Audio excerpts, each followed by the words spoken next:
Okay, James, I have a contract from Yarrow for us to do, if you're cool with it. Okay.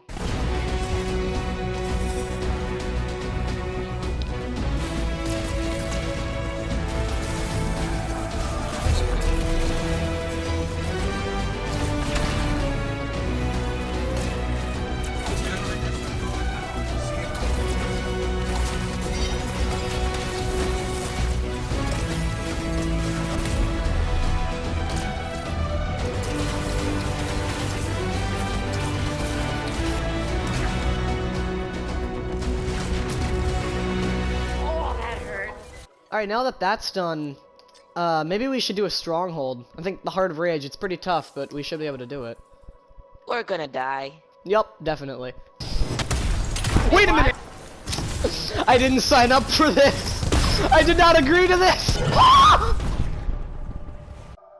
Alright, let's not do that. How about free play instead? Okay. And here we are. And there's James. Anthem is finally ready? here, boys. I'll begin a search against the incoming comm traffic for unusual activity. Okay, understood. Wow, people never shut up in this game. I'm gonna talk about that in a minute. But, welcome to Anthem. Alright, so my editing software is balls, so it won't pick up on James's mic, so it's just me now. Woohoo. Now, first off, I just want to address the fact that I haven't been uploading in a while, and that is mostly because I've been draining my life force into this game, Apex Legends, and another game that I can't reveal yet, but you'll all see very soon.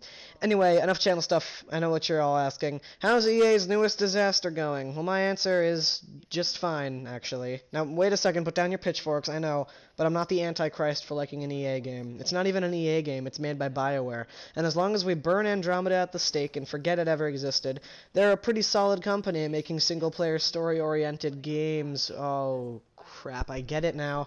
They're like a doctor being told to build a heart. They kind of have some ideas, but when it comes to making the thing, they have no idea what they're doing. I'd like to imagine that working for EA is like working with an 8-year-old. They say they want something and then scream at you when you give it to them because they want something else. Oh yeah, another similar thing that comes to mind is the Black Plague. Yeah, little Timmy. Your new game was made by the same thing that killed millions in the 1600s. How do you feel about spending real money on shards now, little Timmy? For real though, this game has been receiving a lot of poor reviews just because most gamers have adopted the EA bad mentality. That doesn't mean the game's without flaw, however. It is certainly not Spider-Man or Red Dead 2 levels of polish. Anyway, review time.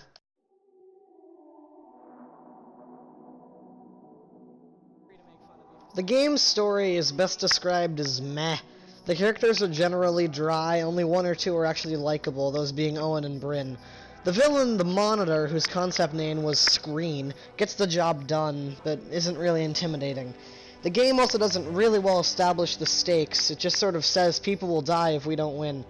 Some events that supposedly have great impact on the story just sort of happen without you being there, so you don't get to see all the events of the story. For example, after Owen betrays you, oh yeah, spoilers, he supposedly attempts to gain access to the end goal of the game and fails. Our character is aware of this after it happens, but they weren't there. The story also has a few big filler missions, such as go out into the world and kill 50 enemies with your extraordinarily weak melee attack. In the end, it just seems like if the story had a little more thought put into it, it could be great. Owen is best man, by the way. It's also clear that the campaign was not meant to be the majority of your playtime, as it is relatively short, and the game sort of opens up as you complete it, allowing you to access everything the game has to offer. However, this is where the biggest problems arise.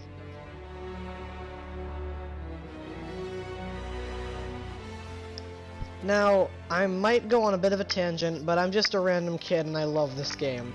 The meh story really doesn't matter when the game's core is all about blowing up giant spiders and mauling down enormous mechs. I know that this kind of dumb fun game is different for BioWare, but different doesn't always mean bad. Alright, gameplay. The game has two kinds of gameplay that I like to differentiate from each other, as they are very different. Traversal and combat. The traversal system is all about chaining your jumps and flying like Tony Stark. The flight controls are tight and responsive, and the world you get to explore is downright gorgeous. This is one of the best looking games on the PS4, and it actually gives Spider-Man and Horizon Zero Dawn a run for their money. Now when it comes to combat, I'm going to talk about general points, as there are 4 types of suits and their fighting styles are all different from one another. So the combat is mostly centered around the loadout of your javelin, or mech suit. And your loadout is mostly centered around your 2 pieces of gear. Now these pieces of gear are one of 3 types: a primer, a detonator, or a DPS ability. The DPSs just do high damage, they don't really have any other effects. Primers give status effects to enemies such as fire, electricity, or acid. Detonators are explosive abilities that trigger combos dealing high damage to enemies, like one I just did on screen. So the main tactic is to prime an enemy with a primer, then blow them up with a detonator. So you set them on fire with your flamethrower, and then your mortar on your back explodes them. And depending on the javelin that you're playing, it has a different little bonus. Like Ranger does high damage to a single target, Colossus does high damage to all targets around it, Storm adds effects to everyone, and Interceptor gets an aura around it that deals damage slowly. Now, you're going to be doing this method a lot the entire game, so it is important that it would be really satisfying, and it is. The game handles the sounds and the way that the combos look very well, and it kind of keeps you going. So the combat is very fun. It's not anything ultra intuitive, but it is definitely enjoyable, especially with friends.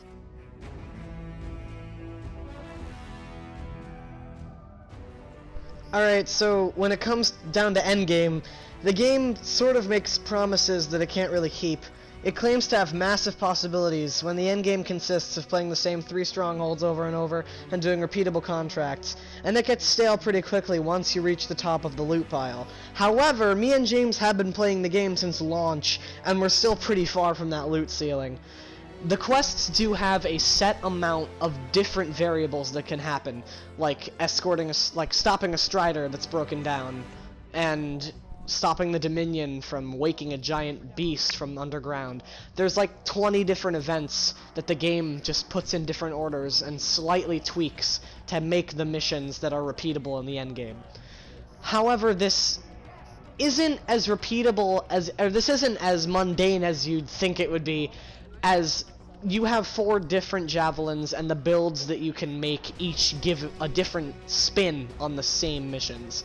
So it is enjoyable to do the same things multiple times, because there are rewards, again, until you reach that loot ceiling. But we've been playing for like 3 weeks now, and we haven't gotten to it yet, and this has been the only game we've been playing, so it has plenty of longevity.